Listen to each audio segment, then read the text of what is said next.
সময়টা ছিল ভাদ্র মাস। একটা বড় নৌকাতে 20-25 জন লোক, ইষ্টপ্রাণ লোক, সৎসঙ্গ ঠাকুর বাড়িতে যাত্রা করছিল।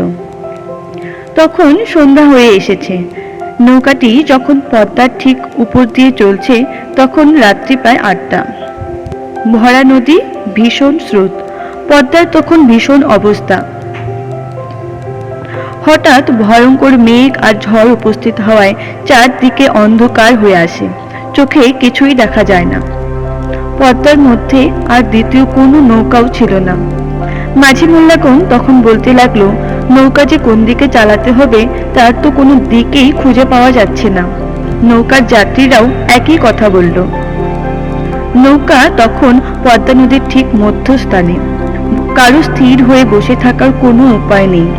খুঁটি ধরে কোনো প্রকারে সকলে বসে আছে। সময় সময়